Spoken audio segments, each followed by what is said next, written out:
Baik, selamat sore para pendengar dan pecinta Radio Suara Sika dimanapun Anda berada. Dari lintasan Jalan Dong Thomas Maumere, saya Chelsea Julianus menemani pendengar sekalian selama 1 jam ke depan dalam acara talk show.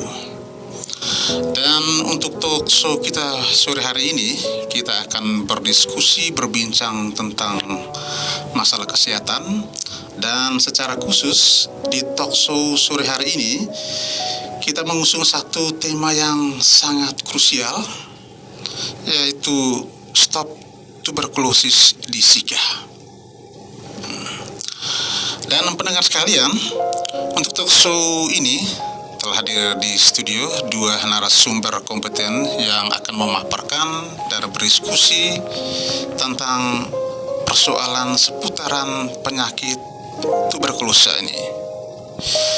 Yang pertama sekali Bapak Dr. Wira Damianus MM, dan yang kedua Ibu Maria Margarita Bogar SCAP NS MCAP. Dan pemirsa sekalian, pendengar Radio Sika, mengawali talk show ini saya akan menyapa kedua narasumber kita dulu ya. Selamat sore Bapak Wira Damianus. Selamat sore, dan selamat sore untuk para pemirsa dimanapun mereka berada. Semoga semuanya tetap sehat-sehat. Ya, senang jumpa ya. Senang sekali jumpa. Lama tidak jumpa, dan akhirnya kita mengambil momentum yang sangat tepat di talk show berkaitan dengan stop tuberkulosis di Kabupaten Sika. Semoga ini menyenangkan bagi publik Kabupaten Sika ya, Bapak Dokter ya. Mudah-mudahan Sika tetap sehat. Ya. Terima kasih Bapak Dokter. Yang berikut selamat sore juga untuk Ibu Margarita. Apa kabar? Kabar baik Pak. Selamat sore untuk kita semua, para pemirsa dimanapun berada. Salam jumpa kembali bersama dengan kami dari Dinas Kesehatan, khususnya bidang P2P. Senang sekali pada sore hari ini kita berjumpa dalam bincang-bincang santai kita tentang eliminasi TB atau stop TB di Sika. Semoga materi ini bermanfaat bagi kita semua yang mendengarkan, dan kami ucapkan salam sehat untuk kita semua. Ya, Ibu Margarita begitu semangat dan optimis ya. Ya, semoga ini semangat dan optimis sama juga muncul dari warga yang Sika ya. Ya, baik, kiranya Bapak Wira Damianus dan Ibu Ita pada sore ini membagikan informasi yang luar biasa. Ini momentum yang sangat baik untuk publik yang Tanah Sika, bagaimana mencegah TBC dan meningkatkan kesehatan masyarakat. Baik pemirsa sekalian, sebelum kita mulai saya perlu memperkenalkan dulu kedua narasumber kita ini. Yang pertama, pendengar sekalian, Bapak Dr. Wira Damianus MM. Untuk narasumber kita ini bukan asing lagi ya, Bapak Ibu sekalian, untuk yang Tanah Sika. Pada tahun 2008 sampai 2013, Bapak Wira Damianus ini sebagai wakil Bupati Sika bersama Bupati Sika saat itu Bapak almarhum Dr. Andoso Simus Mitang. Dan saat ini pendengar sekalian, Bapak Wira Damianus ini menjabat sebagai STOGR, Senior Technical Officer Government and Relation pada Yayasan KNCF Indonesia DKI Jakarta dan berkedudukan di Jakarta. Nah, perlu kita ketahui juga pemirsa dan pendengar sekalian, warga Kabupaten Sika, bahwa JKI ini adalah sebuah organisasi nirlaba yang bergerak di bidang kesehatan, khususnya penanggulangan TBC. Dan yayasan ini juga bermitra dengan Kemenkes, Kementerian Kesehatan Republik Indonesia, untuk upaya percepatan eliminasi TBC di Indonesia. Sehingga kita bersyukur bahwa Bapak Damianus Wira pada kesempatan ini mendapat jabatan yang luar biasa dan akhirnya membantu kita di Sika ini. Nah, itu sementara sosok dari atau biodata dan profesi dari Bapak Wira Damianus sekarang. Kemudian yang berikut Ibu Maria Margarita Bogar Cap NSMCap. Beliau adalah Kepala Bidang P2P Dinas Kesehatan Kabupaten Sika. P2P ini sebenarnya apa, Ibu ya? Pencegahan dan pemberantasan penyakit. Ya, pencegahan dan pemberantasan. Kita berbicara pemberantasan TBC dari Pencegahan dan pengendalian penyakit. Pencegahan dan pengendalian. Ya, cocok dengan materi kita sore hari ini. Ya baik, dan pendengar juga pemirsa sekalian di Kabupaten Sika, pada kesempatan talkshow ini juga Anda diberi kesempatan untuk berpartisipasi melalui dialog interaktif berupa WA, SMS maupun telepon melalui nomor 081287836268. Nah, sekali lagi 081287836268. Inilah bentuk partisipasi kita, bagaimana menggalang kebersamaan dengan kedua narasumber kita supaya talkshow kita sore hari ini lebih hidup dan semarak. Ya, ada tanggap balik dari para pemirsa sekalian.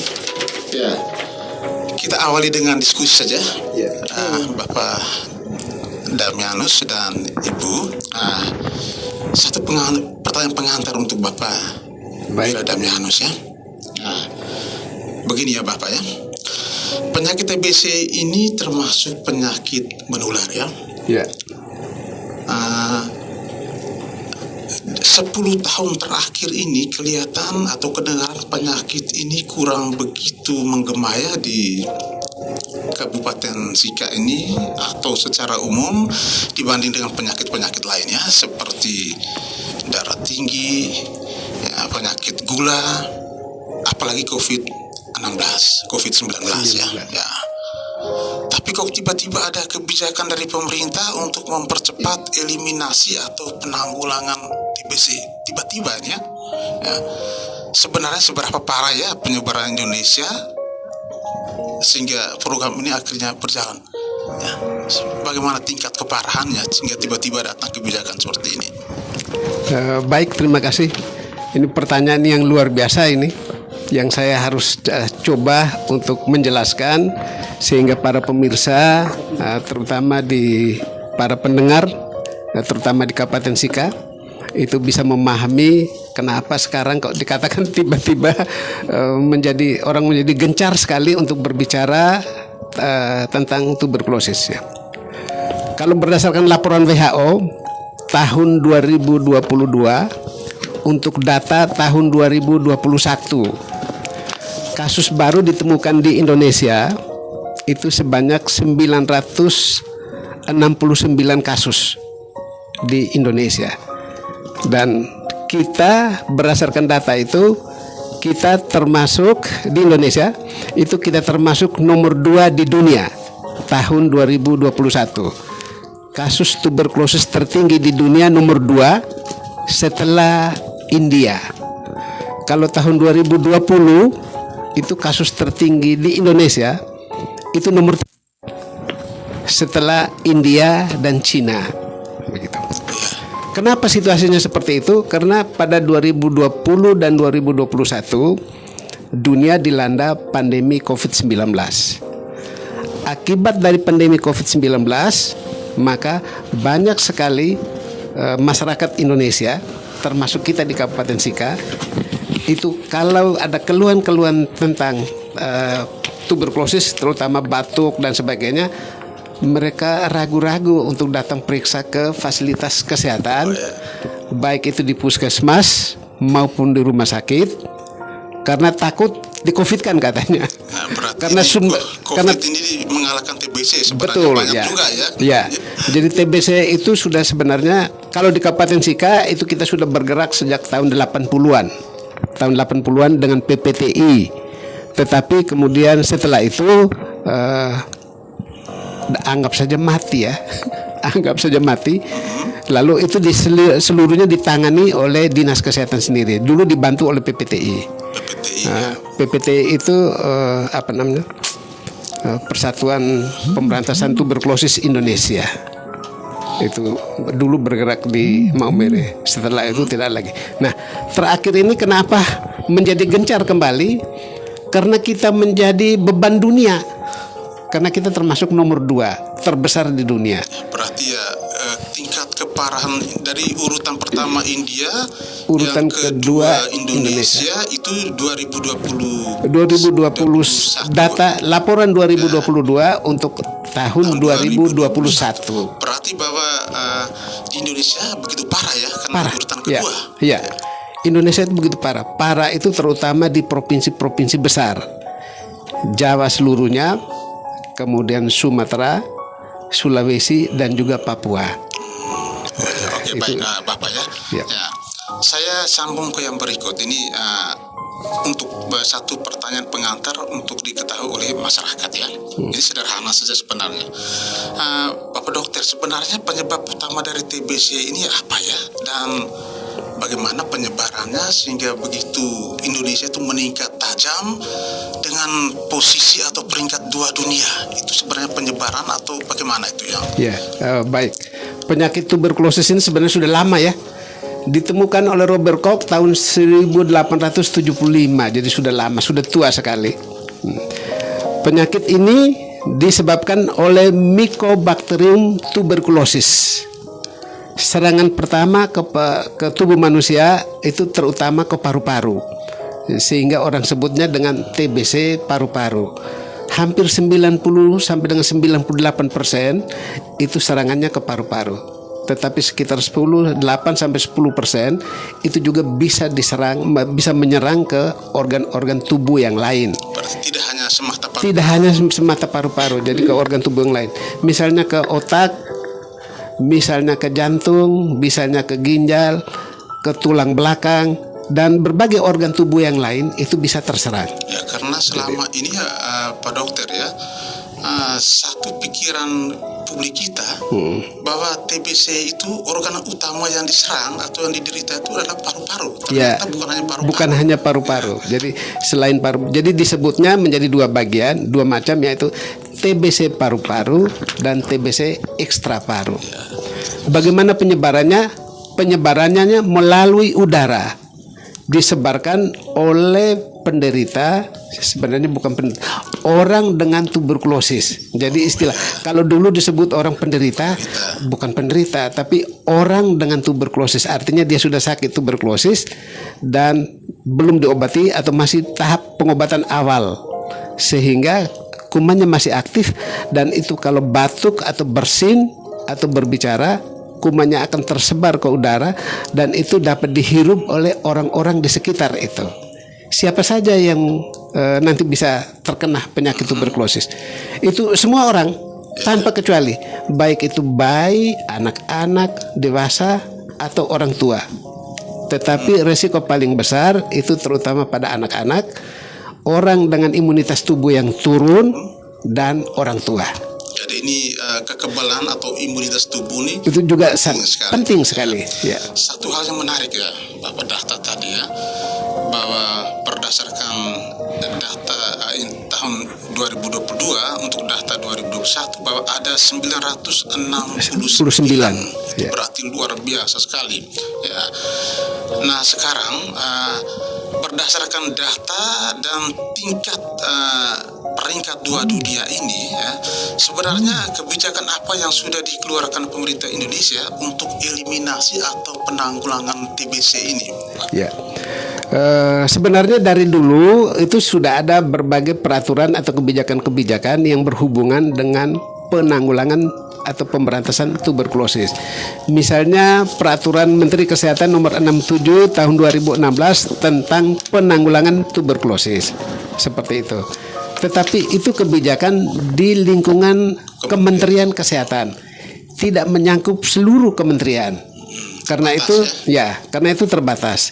Sehingga upaya-upaya untuk penanggulangan tuberkulosis itu terbatas saja di bidang kesehatan, dan banyak masyarakat yang menganggap bahwa upaya penanggulangan tuberkulosis itu tugasnya orang kesehatan, tugasnya dinas kesehatan, tugasnya dokter, tugasnya perawat, tugasnya bidan.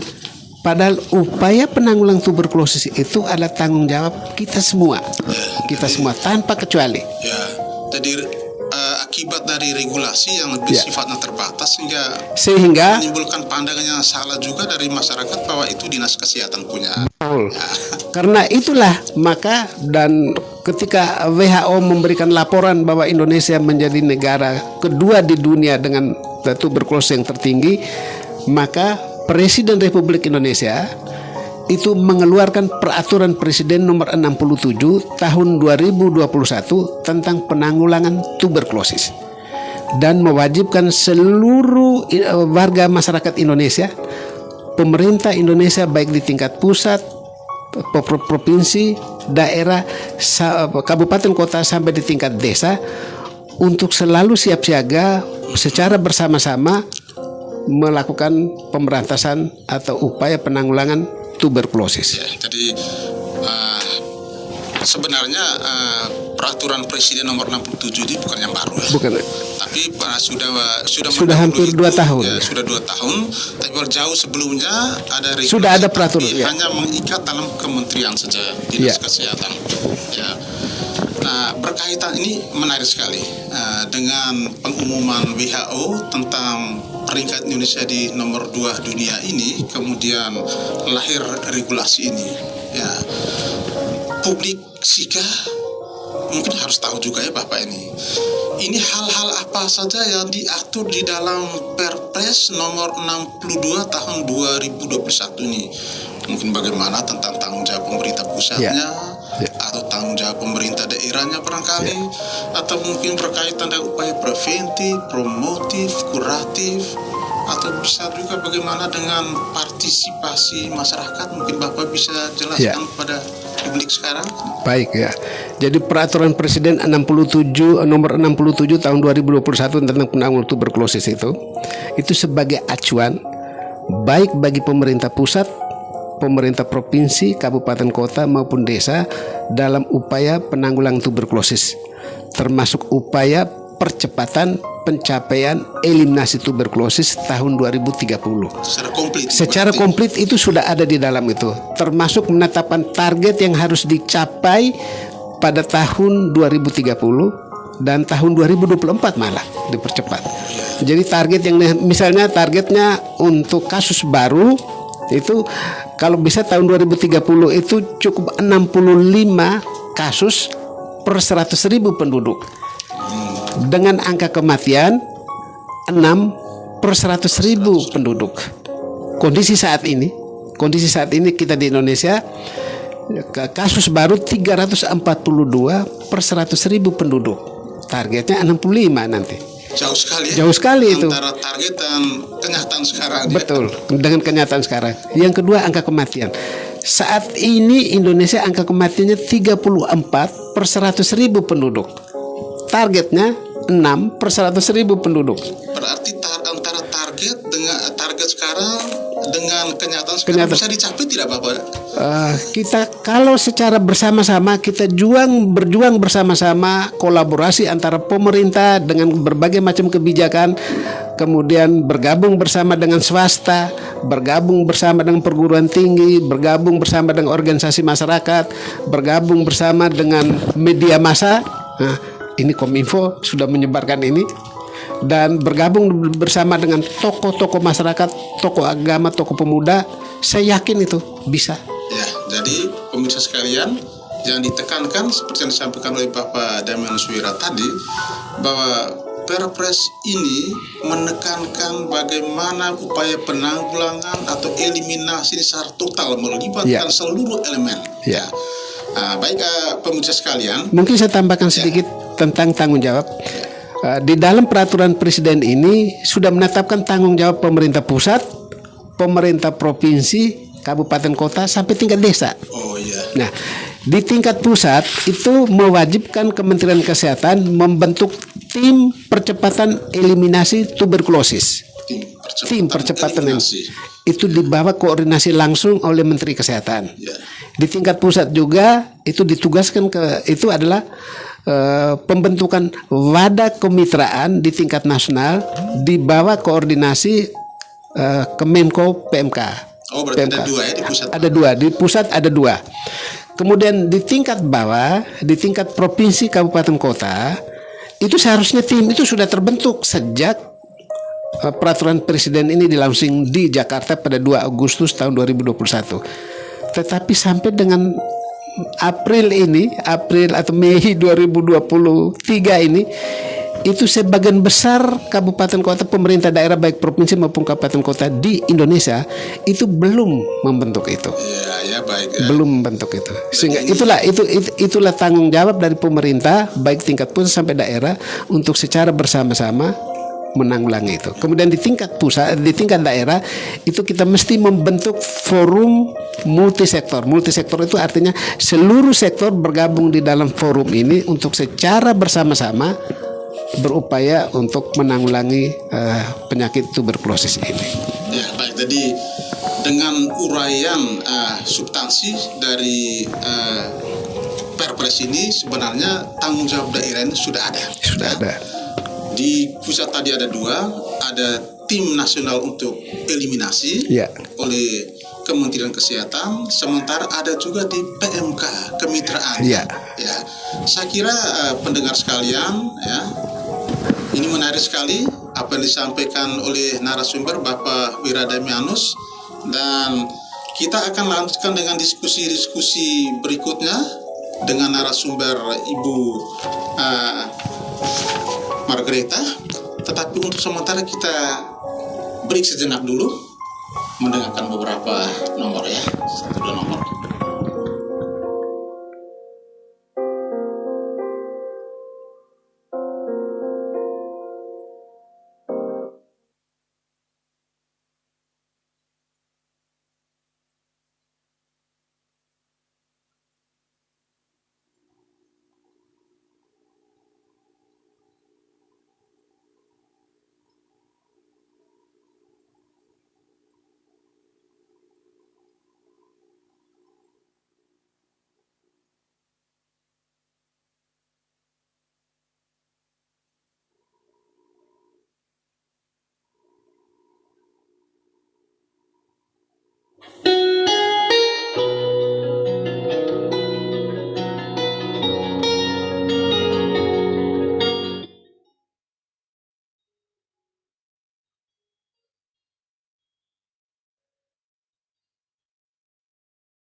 Pendengar dan pecinta pun Anda berada, kita kembali kepada talk show kita.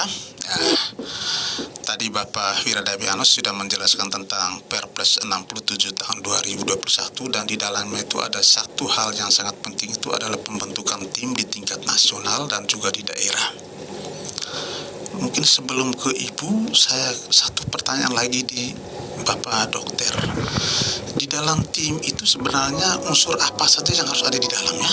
Ya, baik, terima kasih. Di dalam tim itu unsur-unsur yang hadir di sana disebut dengan istilah pentahelix.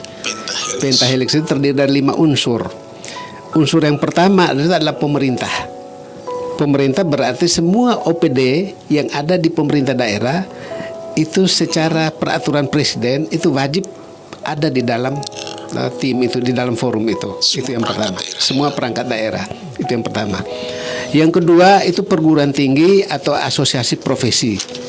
Mereka juga berada di dalam tim itu. Karena di dalam peraturan presiden itu juga berhubungan dengan penelitian terapan dan sebagainya ada di sana. Akademisi ya. Jadi akademisi ada di situ. Itu unsur yang kedua. Unsur yang ketiga itu dunia usaha atau korporasi. Mereka mereka memiliki CSR. CSR itu tanggung jawab sosial terhadap masyarakat dari perusahaan yang bersangkutan. Dan dana-dana itu bisa digunakan secara bersama-sama, kolaborasi tadi saya bilang swasta atau dunia usaha dengan pemerintah daerah untuk kepentingan pemerintah daerah, termasuk kepentingan penanggulangan tuberkulosis. Jadi itu unsur yang ketiga. Unsur yang keempat itu masyarakat. Masyarakat itu bisa organisasi masyarakat, bisa perorangan tokoh masyarakat, tokoh adat, tokoh agama, tokoh pemuda, mereka berada di situ. Atau LSM, itu mereka berada di dalam unsur masyarakat. Perorangan semua ada di situ. Dan juga lembaga. Mereka bisa memberikan sumbangan atau masukan dalam bentuk apa saja. Bentuk dana boleh, bentuk pikiran boleh, bentuk kegiatan boleh, bentuk natura boleh, apa saja. Jadi untuk kepentingan penanggulangan ini. Dan unsur yang kelima adalah media. Unsur media ini menjadi corong bagi pemerintah daerah atau forum dan sebagainya untuk menginformasikan atau menyampaikan atau memberikan pendidikan kepada masyarakat tentang upaya penanggulangan tuberkulosis. Jadi ada 5 unsur. Ya. Pemerintah, dunia usaha, akademisi atau universitas, masyarakat, dan juga media. Jadi kalau hari ini kami dari Kominfo memfasilitasi kegiatan ini berarti sangat tepat ya Bapak? Sangat tepat dan sudah berpartisipasi langsung sesuai dalam amanat Perpres sesuai amanat Perpres. Ya. Begitu. Baik, terima kasih Bapak Wirademianus, Ibu Margareta. Ini menarik tadi apa yang dijelaskan bagaimana kondisi dunia, kondisi nasional dan kebijakan nasional. Kita kembali ke Sika ya Ibu. Ya. Sebenarnya bagaimana kondisi tuberkulosis di Kabupaten Sika sekarang ini Ibu? Jadi untuk kondisi tuberkulosis kita di Kabupaten Sika pada tahun 2023 saat ini yaitu kita untuk melaporkan itu kita ada sistem informasi tuberkulosis, ada aplikasinya tersendiri. Jadi ketika kita melakukan pemeriksaan atau menemukan kasus, kita langsung melaporkan pada aplikasi tersebut. Jadi untuk kondisi kita saat ini sampai dengan bulan Maret itu jumlah kasus yang terduga TB ya, dia masih terduga ya. Jadi untuk memastikan kan harus dilakukan pemeriksaan lanjutan. Itu jumlahnya sebanyak 1.593. 93. Iya banyak, lumayan banyak ini baru 3 bulan ini. Kita punya penduduk Sika ini kan 325.000 lebih itu. Iya. Kalau 1.000 itu berarti ya lebih. Itu yang masih baru terduga ya. Itu terduga itu juga ada dua jenis, ada yang sensitif obat dan ada yang resisten obat. Yang terduga resisten obat itu jumlahnya 31. Jadi total seluruhnya itu 1.624. Sudah banyak. Ya, itu 3 bulan. Positif itu belum. Ya? Belum ya. Ini yang terduganya. Masih terduga. Sedangkan yang positifnya itu ada 119. Itu untuk yang sudah dinyatakan positif melalui pemeriksaan. Tapi di sini yang diobati 115 karena ada yang misalnya dia sudah periksa di puskesmas A, terus dia kurang yakin, dia pergi periksa lagi di puskesmas B, sehingga di sini kita lihat sehingga yang ternotifikasi ini 119 kok kenapa yang diobati hanya 115? Padahal 115 itu termasuk di dalam yang 119 itu. Jadi ada yang 2 kali pemeriksaannya. Dia kurang yakin. Kadang-kadang kita ini kan sudah diperiksa tapi masih kurang yakin, kesana lagi ya, seperti betul tidak ya, yakin atau tidak ya. Kemudian yang untuk resisten obatnya itu ada 3. Jadi total yang diobati sampai saat ini sebanyak 118 orang. Oh ya, Iya. jadi berarti penderita 100 lebih itu Iya, ya. iya, 100 lebih. Sementara yang terduga tadi 1000 lebih. Iya, ya. iya. Itu bisa positif, bisa juga Bisa juga Belum tahu belum juga. tahu belum ya. tahu ya. Ya baik pemirsa sekalian, sebelum kita melanjutkan tetap kami informasikan kepada pendengar sekalian supaya tetap berinteraksi dengan kedua narasumber kita melalui nomor 081 287 836 dan 268 melalui WA, telepon ataupun SMS ya. Baik Ibu kita ya, yang berikut tadi berkaitan dengan kelembagaan ya. Iya. Di tingkat kota, kabupaten itu harus ada multisektor tadi ya, forum multisektor Sektor. yang harus dibentuk sebagai satu bentuk upaya pemerintah daerah untuk penanggulangan atau percepatan eliminasi TBC. Bagaimana dengan kondisi forum multisektor di Siga? Apakah sudah ada dalam rancangan? Kalau tadi ya jelas pasti belum ada, Iya, tapi sudah ada agenda untuk pembentukan forum ini dengan melibatkan 5 unsur tadi. Jadi baik, ini dalam rancangan yang minggu kemarin ya Pak. Ini difasilitasi oleh Bapak Dr. Dami.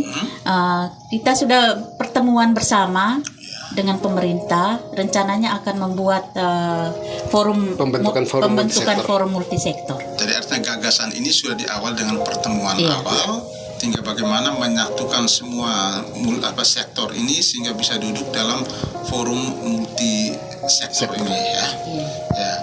Kemudian yang berikut Ibu, Pemda pemerintah daerah terhadap eliminasi ini ada 2 aspek yang harus didukung, dari sisi politis dan juga dari sisi anggaran. Ya, mungkin dari sisi politis atau kebijakan untuk Kabupaten Sika itu bagaimana Ibu? Jadi untuk kegiatan TB itu memang ada anggaran. Ada anggarannya untuk investigasi kontak. Itu ada anggarannya di Dinas Kesehatan. Itu tersedia anggaran melalui DAK non fisik. Itu ada tersedia untuk investigasi kontak. Jadi di mana kalau ditemukan kasus, misalnya di dalam rumah itu ditemukan 1 orang ini menderita TB, maka selanjutnya orang yang serumah itu yang kontak langsung dengan pasien tersebut dilakukan screening lanjutannya untuk pemeriksaan. Kalau berkaitan dengan RPJMD Ibu, apakah di dalam RPJMD kita sudah masuk di dalamnya? Termasuk juga kita sekarang ini kan sementara ancang-ancang menyusun RPJMD 2 tahun terakhir ini karena pilkada kita kan harus tahun depan, sehingga perlu semacam RPJMD 2 tahun. Apakah semuanya sudah masuk? Iya, sudah masuk di dalam rencananya, sudah ada. Ya. Karena TB ini juga masuk dalam standar pelayanan minimal. Di Dinas Kesehatan kita ada 12 standar pelayanan minimal. Itu ada perbubnya juga. Salah satunya itu adalah penanggulangan TBC. Masuk dalam RPJMD. Jadi berarti kalau mau dilihat dari 2 aspek ini, aspek politis dan aspek anggaran, ya sebenarnya sudah ada. Tinggal hanya bagaimana memaksimalkan begitu Ibu ya. Iya ya, tinggal memaksimalkan. Jadi untuk kegiatan penanggulangan TBC ini memang selama ini juga sudah ada kerjasama dengan lintas sektor. Ada juga yang menganggarkan di anggaran dana desanya itu untuk penanggulangan TBC. Jadi mereka kerjasama dengan desanya, aparat desanya untuk menganggarkan khusus untuk penanggulangan TB-nya. Dan itu memang hasilnya ya lumayan bagus. Ada yang merencanakan untuk PMT, pemberian makanan tambahan untuk penderita TB. Ada lagi satu desa itu yang melaksanakan kegiatan ini sejenis inovatif kreatif ya. Jadi dia melakukan kegiatan Lakolalong TBC. Oh iya, Itu Lakolalong TBC. Jadi yang ikut melakukan kegiatan ini adalah aparat desa dengan puskesmas. Jadi mereka mengunjungi rumah-rumah, memberikan edukasi tentang TBC, dan memang ini bagus. Sebenarnya perlu ditularkan ya ke tempat lain ya. Sehingga dia untuk desa itu 2 tahun terakhir dia tidak ada pasien TBC. Oh dan iya. itu luar biasa. Itu Desa Du. Desa Du Iya. di Kecamatan Lela. Ya, jadi luar biasa ada spirit Lakolalong yang sebenarnya sudah dibangun dari desa dalam mendukung upaya eliminasi ini ya. Iya. Jadi seperti untuk mencari dan menjemput ini ya. Iya, iya. Ya. Mungkin saya bisa Ya, tambahkan bisa, sedikit Ibu, ya. yang berhubungan dengan dana desa ya. Ya, berhubungan dengan dana desa, sebenarnya di tingkat nasional itu dari Kementerian PDT dalam juknis pelaksanaan dana desa itu sudah tercantum di sana bahwa dana desa itu nanti dalam pembahasan APBDes itu harus dianggarkan juga untuk upaya penanggulangan tuberkulosis. Itu sudah ada petunjuk teknisnya, sudah ada sejak tahun 2021 dan 2022 itu sudah ada di dalamnya. Berarti ketika pemerintah desa mengalokasikan ADD-nya itu sebenarnya Ya, aman. dasar hukumnya sudah ada. Baik, tapi pendengar sekalian dan narasumber, kita ada telepon juga, ya. Untuk sementara kita jeda sedikit sambil menunggu diskusi lebih lanjut dan menanti. Ya, ada yang masuk ya? Ya, oke. Ya, selamat sore, dengan siapa nih? Selamat sore Bapak dan Ibu. Selamat sore Bapak. Ini dengan Pak Simon Tato. Pak Simon siapa? Simon Tato. Oh, Simon Tato. Sebentar. Silakan Bapak. Di mana? Di alamat mana ya, Bapak? Ya, saya sudah dengar radio tadi. Memang kita takut ini penyakit ini. Ini saya mau tanya, penyebab apa sebenarnya penyakit begitu banyak ini? Penyebabnya apa? Yang temukan hasil dari pemeriksaan itu penyebab apa sebenarnya? Faktor penyebab penyakit yang sekali ini. Ini saja atau masih yang lain, Bapak? Kemudian lalu kalau kita lihat di masyarakat, informasi yang kita dengar bahwa penyakit TBC ini datangnya rokok dengan minum. Penyakit ini, penyakit sosial ini yang penyakit TBC ini kita harus tetap jual, reform tetap jual, pemerintah melarang tapi tetap jual. Itu yang heran itu. Orang mau tidak boleh merugi, tapi jual rokok. Pemerintah izinkan, kan izinkan penyakit masuk. Itu yang saya amati dengar tadi begitu. Penyebabnya itu sendiri yang buat peraturan kita sendiri yang bikin rusak semua itu. Kan rokok tetap dijual, produksi terus, masyarakat tetap konsumsi terus, penyakit datang terus. Ya itu. Oh ya. Itu saja. Terima kasih. Oke, terima kasih baik kepada Bapak Dami dan Ibu, silakan Bapak Dami. Terima kasih Pak Simon untuk interaksinya pada sore hari ini. Saya akan mencoba menjawab karena ini ada dua hal. Yang pertama, apa penyebab dari tuberkulosis atau penyakit TBC ini? Penyebabnya adalah bakteri. Nama bakterinya Mycobacterium tuberculosis. Jadi namanya seperti itu. Nah, jadi kumannya seperti itu. Dan ini menular, sangat menular dan mematikan. Itu yang pertama tentang penyebabnya. Yang kedua yang Bapak sebutkan tadi itu adalah minum dan minuman keras dan rokok katanya. Dua hal ini disebut dengan faktor resiko. faktor risiko. Jadi termasuk dalam faktor risiko artinya situasi di mana menyebabkan daya tahan tubuh menurun dan penyakit TBC itu lebih mudah berkembang di dalam tubuh orang yang biasanya minum dan merokok. Saya kira itu dari saya, tapi mungkin dari Ibu bisa menambahkan. Oh iya.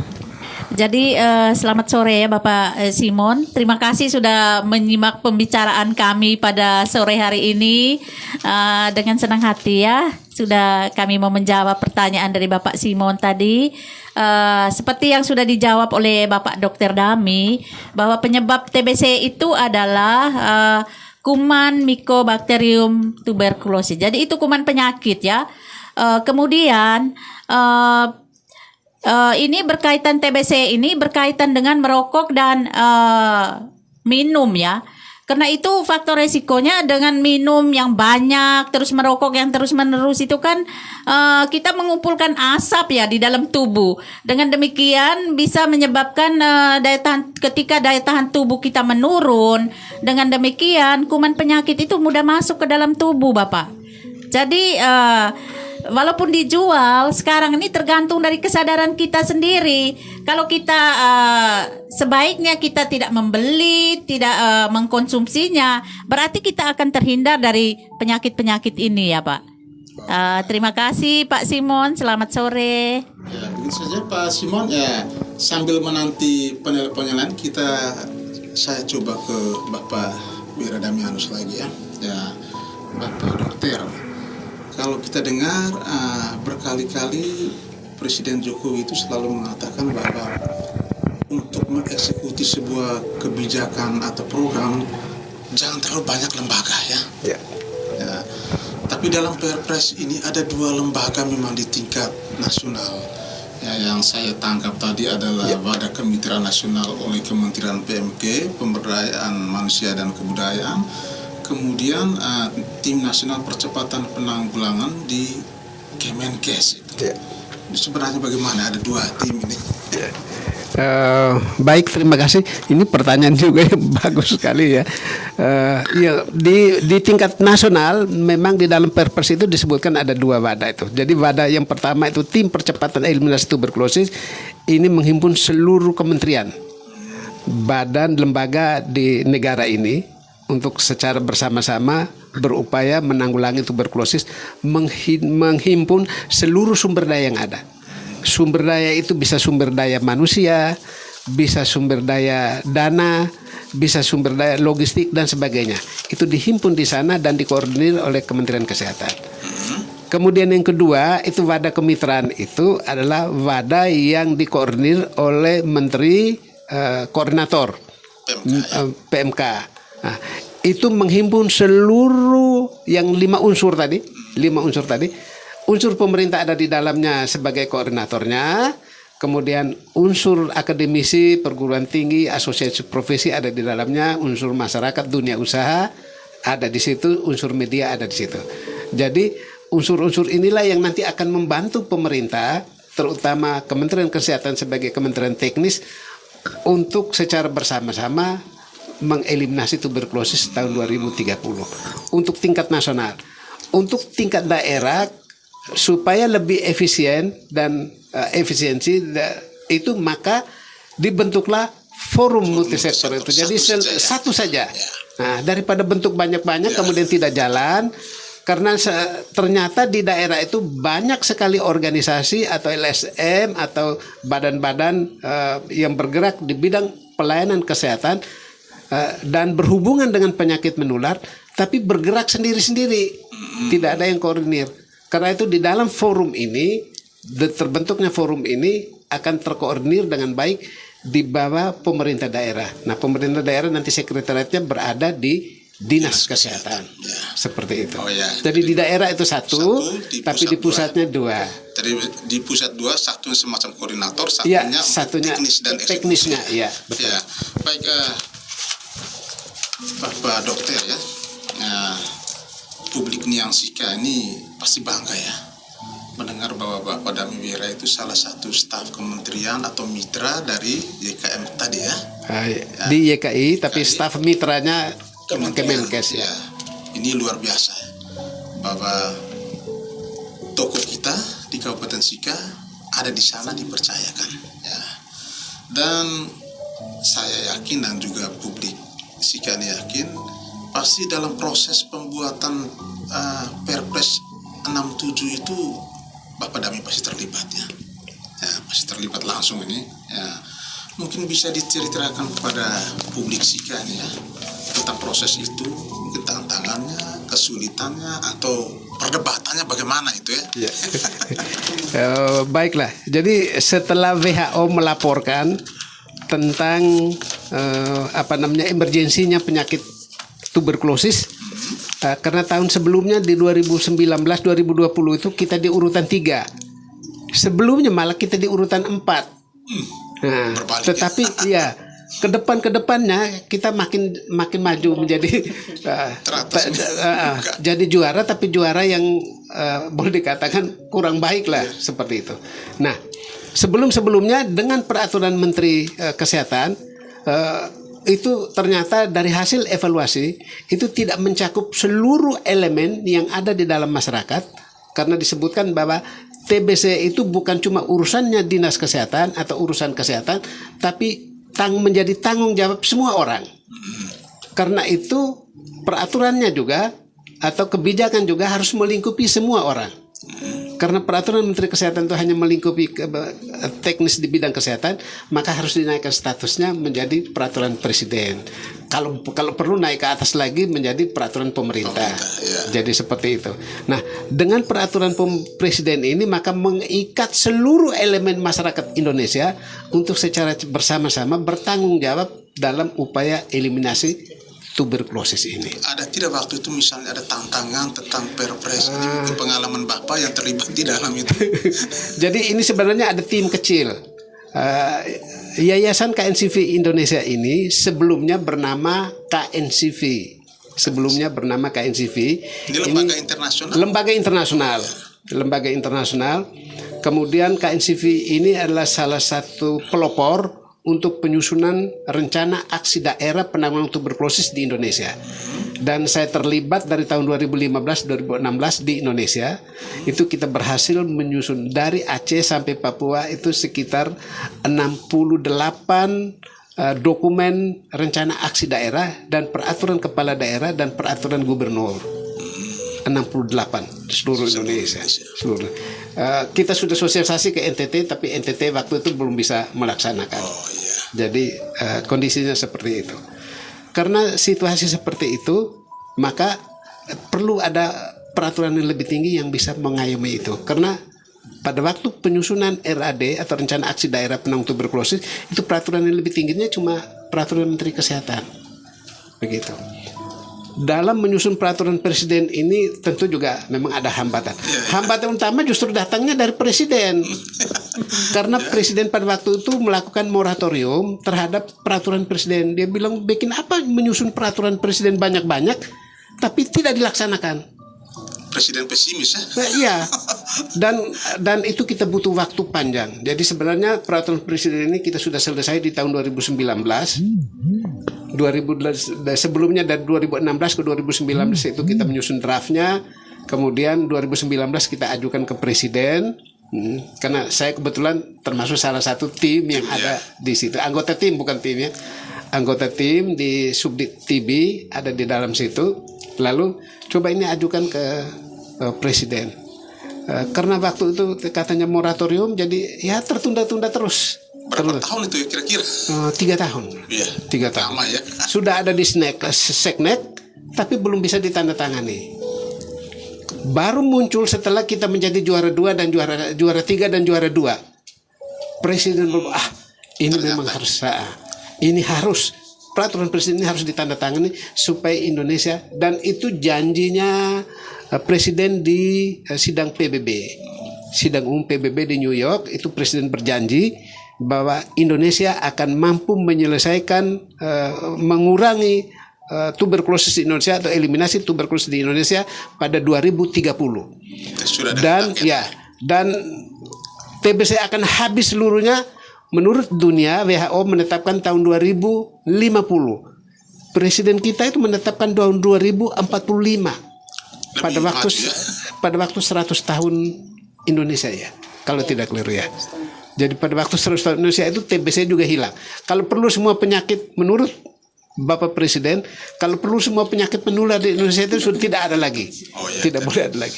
Dari usia Jadi, target ya 2045 bersama dengan 100 tahun kemerdekaan 100 tahun kemerdekaan Indonesia ini, RI. ya tuberkulosis ini bisa hilang di Indonesia. Ya, diharapkan begitu.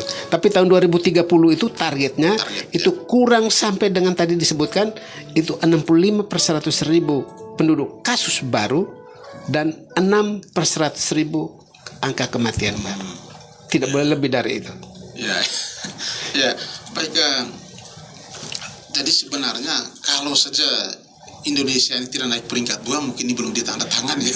Kemungkinan juga belum ditandatangani. Jadi, tapi karena kita ada urgensinya situasi seperti itu, maka akhirnya itu beliau menandatangani peraturan ini tanggal 2 Agustus. 2 Agustus itu juga langsung dilansing. Jadi tanggal 2 Agustus itu langsung 2 peraturan presiden. Peraturan presiden yang pertama itu tentang tuberkulosis, peraturan presiden yang kedua itu tentang penanggulangan stunting. Jadi ada dua masalah. Kalau di RPJMN 2020-2024 prioritas nasional untuk penyakit untuk bidang kesehatan itu ada 2. Yang pertama tuberkulosis, yang kedua stunting. Ya. Jadi pemerintah daerah kerja setengah mati dua urusan ini ya. Ya. Bagaimana eliminasi TBC dan kedua, mengatasi masalah stunting. Stunting ya, itu berhubungan dengan gizi. Ya. Yang sekarang kencar juga di Kabupaten Sika, tim konvergensi ya. Ya, ya baik Bapak Wiradamianus dan Ibu dan juga pendengar sekalian, sebelum kita lanjut kita jeda sejenak ya. Dan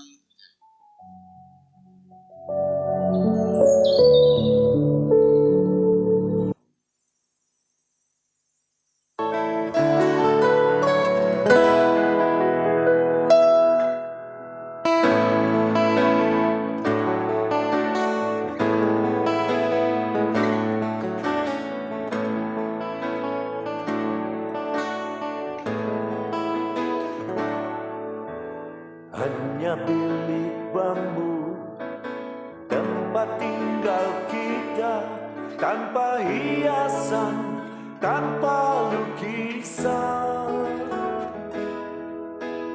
Beratap jerami, beralaskan tanah, namun semua ini punya kita. Memang semua ini milik kita sendiri.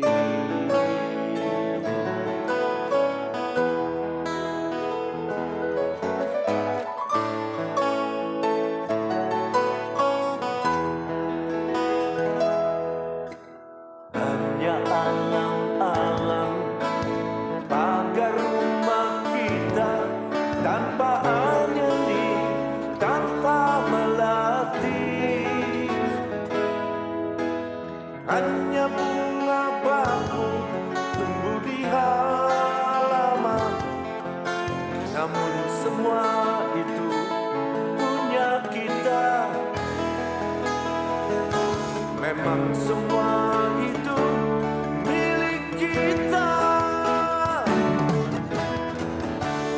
Haruskah kita beranjak ke kota yang penuh?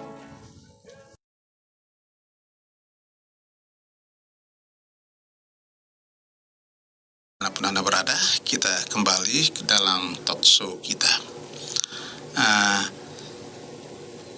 Saya masih ke Bapak Wiradamianus ya.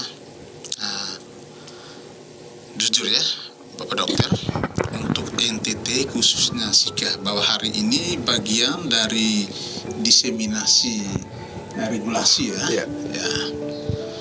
Yang menjadi mungkin pertanyaan kami semua, apakah diseminasi atau sosialisasi kita di Sika ini memang berdasarkan sebuah kajian matang, ataukah memang ya ini karena Bapak Dokter ada di sana, jadi ya bagaimana proses dia harus bagaimana di Bapak ini? Ya, baik, terima kasih. Sebenarnya di tingkat nasional untuk sosialisasi peraturan presiden itu sebenarnya targetnya untuk tahun 2022. Sebenarnya untuk tahun 2022 itu ada 7 provinsi di Indonesia. Tetapi 2022 itu belum bisa dilaksanakan karena kita masih dalam masa pandemi COVID-19 dan sebagainya, dan persiapan juga di tingkat pusat. Akhirnya masuk ke 2023 itu menjadi 8 provinsi. 8 provinsi itu Jawa seluruhnya, kemudian luar Jawa itu ada di Kalimantan Timur karena calon ibu kota negara, kemudian Sulawesi Selatan, kemudian Provinsi Sumatera Utara, dan masuk Provinsi NTT karena katanya itu di bidang advokasinya kan orang dari NTT, masa daerahnya tidak dimasukkan. Akhirnya dimasukkanlah daerah NTT. Nah, kebetulan saya datang libur pasca dan lebaran di sini. Nah, saya bilang saya ada di sini. Sebenarnya masing-masing provinsi itu ditetapkan 5 kabupaten kota untuk membentuk forum multisektor. Nah, ketika saya lihat data, saya siapa di Kupang, Ibu Herlina itu menyampaikan bahwa Sika itu termasuk salah satu kabupaten dengan kasus TB tertinggi di NTT. Nomor 1 di Sika, nomor 2 di Kupang, nomor 3 di Belu berdasarkan data tahun 2021. Data tahun 2021. Kalau tadi itu disampaikan data tahun 2023 posisi April ini. Nah, berdasarkan data itu saya bilang saya kan sebenarnya tim saya pada waktu itu menangani HIV/AIDS di Kupang mau berangkat ke Jakarta, lalu saya bilang daripada saya ke Jakarta terus libur lagi, lebih baik saya langsung ke Maumere. Dan di Maumere ini saya sudah ketemu Pak Bupati pada 8 Februari yang lalu untuk menyampaikan bahwa saya ada berlibur di sini.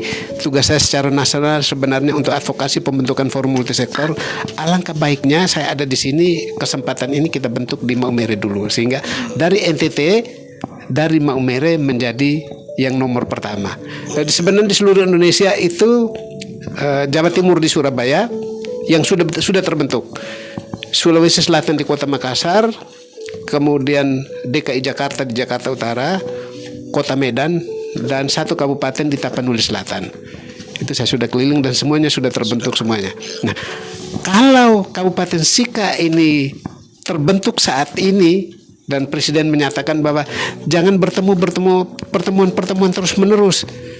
Kita kerja sudah sekarang, waktunya semakin pendek, kita kerja sudah, yang penting SK-nya keluar, timnya bergerak kerja, sehingga saya bilang kalau begitu saya ke Maumere. Jadi saya sudah ketemu Pak Bupati, saya ketemu Pak Sekda, saya mau ketemu Pak Kepala Dinas, kan Kepala Dinas sibuk sekali, sehingga sudah ketemu Ibu Kepala Bidangnya, juga ketemu Ibu Sekretaris Dinas Kesehatan. Saya mengemukakan ini dan beliau mereka menanggapi secara baik untuk pembentukan forum ini, sehingga minggu lalu sudah ada pertemuan awal dan sudah dipersiapkan untuk pembentukan forum ini dengan SK Bupati, karena dalam peraturan Presiden forum itu atau tim itu dibentuk dengan SK Bupati atau Wali Kota, sehingga kalau itu sudah terbentuk kita sudah bisa laksanakan. Mungkin kegiatan awal tadi sudah disebutkan investigasi kontak. Jadi kalau ada satu kasus di rumah itu, maka orang terdekat di situ dilakukan pemeriksaan, orang yang bergaul rapat dengan dia walaupun dia tidak di dalam satu rumah itu juga dilakukan screeningnya. Seperti itu. Baik, jadi luar biasa ya, dari 8 provinsi itu termasuk satu di NTT. Dan Ibu Margareta, ini menarik ya, tapi kaget juga. Ternyata Sika nomor 1 di NTT, tidak terduga. Mungkin saja ini semua publik Kabupaten Sika belum tahu bahwa kita ini untuk TBC ini nomor 1 di NTT, 2-nya Kupang, kemudian 3-nya Belu. Data tahun 2021 ya. Kemudian Ibu ini bersamaan juga bagaimana kita harus mengkeroyok supaya multisektor ini harus terbentuk. Karena kalau dengan kasus ini nomor 1, sebenarnya ini urusannya wajib sudah ya. Ya. Bagaimana Ibu untuk ke depan kita? Iya, jadi baik Pak.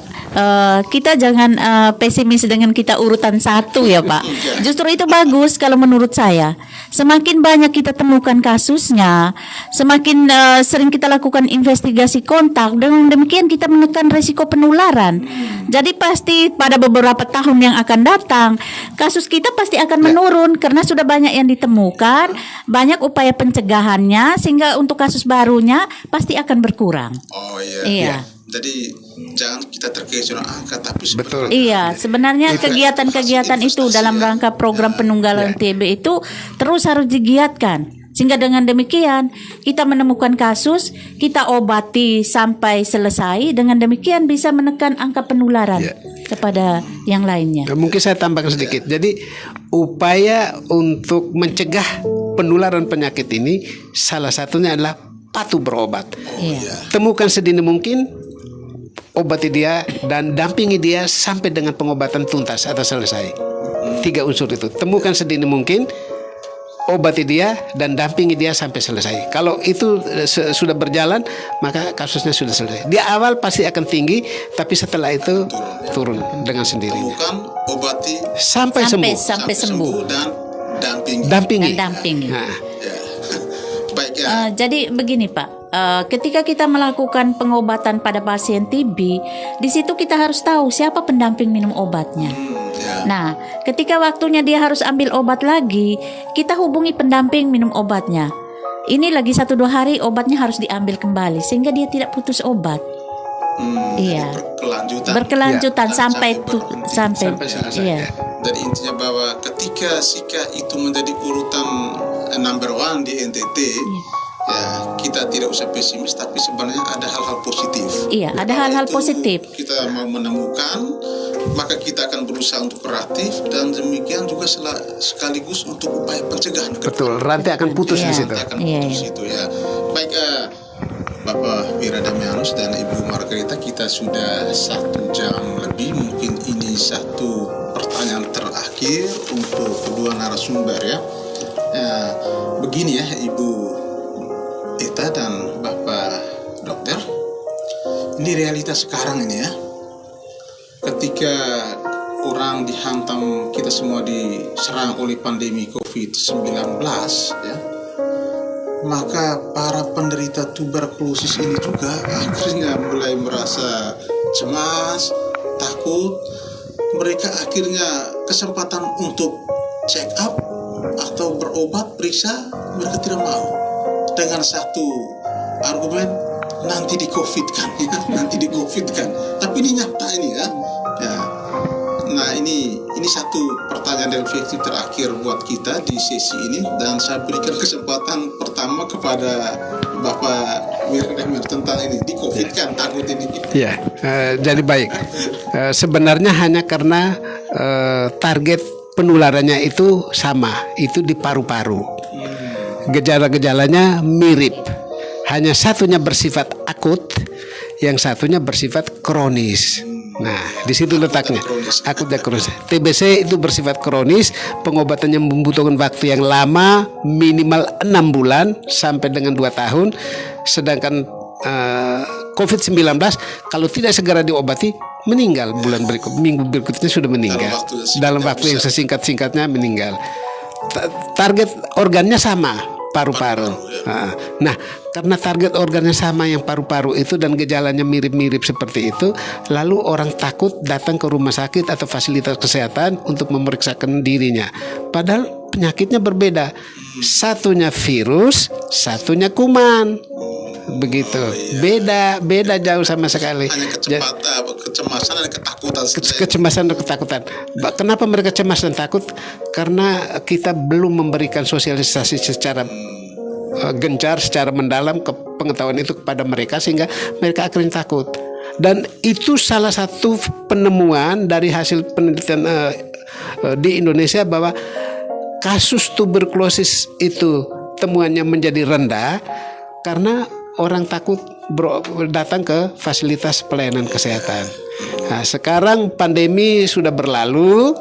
Nah, saya berharap bahwa Kalau di tengah keluarga kita ada yang mengalami batuk lebih dari 2 minggu, sudah pernah berobat tetapi tidak sembuh-sembuh, kemudian ada demam, ada penurunan berat badan, kehilangan nafsu makan, berkeringat malam hari walaupun tidak ada aktivitas dan sebagainya, periksalah diri ke fasilitas pelayanan kesehatan. Puskesmas kita ada, rumah sakit kita ada. Jadi mari datang ke sana. Baik, Ibu Ita, ya, bagaimana kondisi situasi atau gejala di COVID kan itu di Sikar bagaimana ya? Jadi ini nih apa ya, persepsi yang mulai terbawa dari masa pandemi COVID sampai dengan tapi saat ini ya, sebenarnya kedua penyakit ini berbeda ya cara pemeriksaannya ya. Jadi untuk menentukan seorang ini COVID atau tidak itu berbeda dengan apa ini untuk kita pemeriksaan COVID-nya sendiri, pemeriksaan TBC-nya sendiri. Jadi kalau batuk, terus demam, berat badan menurun, kalau mau menuju ke fasilitas kesehatan takut di COVID kan. Tidak mungkin, kalau tidak COVID ya tidak dibilang COVID. Kalau COVID ya COVID, tapi COVID juga nanti ada penata laksanaannya. Sebenarnya semua penyakit itu bisa diatasi. Yang penting ketika mulai merasakan ada gejala-gejala penyakit, berkunjunglah ke fasilitas kesehatan.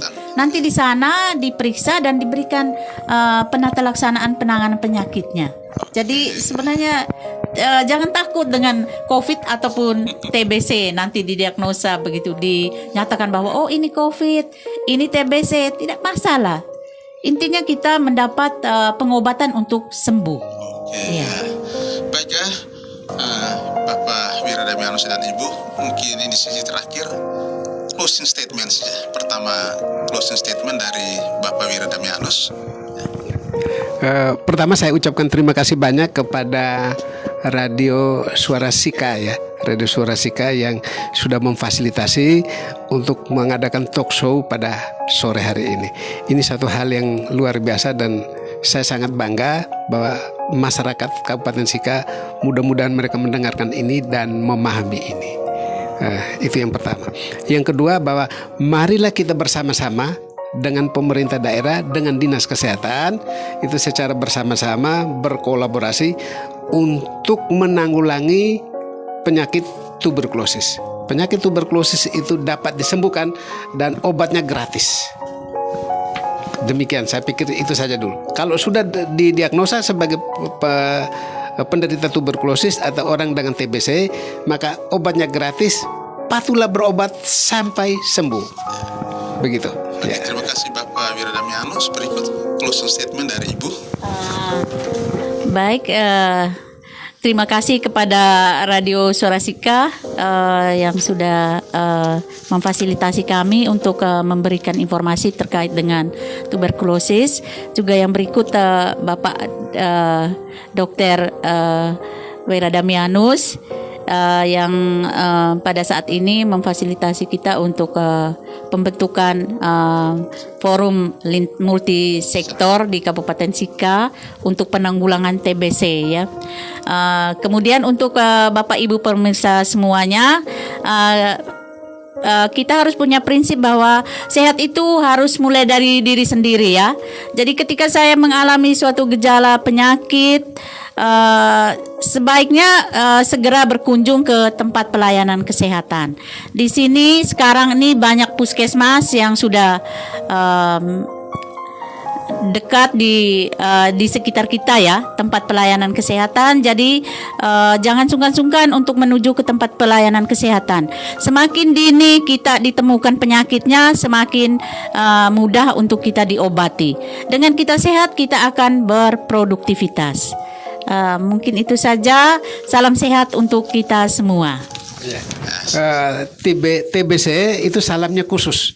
Jadi TBC itu disebut dengan TOS. TBC. TOS itu singkatan dari temukan, obati, sampai sembuh. Jadi kalau kita ketemu dan semua pejuang tuberkulosis, semua penyintas tuberkulosis, semua penderita tuberkulosis itu disebut dengan sahabat tuberkulosis. TOS-nya begini, TOS TB, TOS TBC atau TOS TB itu artinya temukan, obati sampai sembuh. Ya, luar biasa sekali. Sekali lagi kami seluruh kru Radio Suara Sika menyampaikan terima kasih banyak kepada Bapak Wiradamianus dan Ibu Margareta atas kesediaannya dalam talk show sore hari ini dengan tema khusus Stop Tuberkulosis di Kabupaten Sika. Dan para pendengar dan pecinta Radio Suara Sika, sekitar 1,5 jam kita sudah melewati kesempatan berdiskusi dan mendengarkan berbagai hal informasi tentang TBC dari kedua narasumber kita ini. Untuk itu kami menyampaikan terima kasih untuk perhatian kita semua, dan kita akan bertemu kembali di waktu yang mendatang di tempat yang sama ini. Sekali lagi, selamat malam untuk kita semua.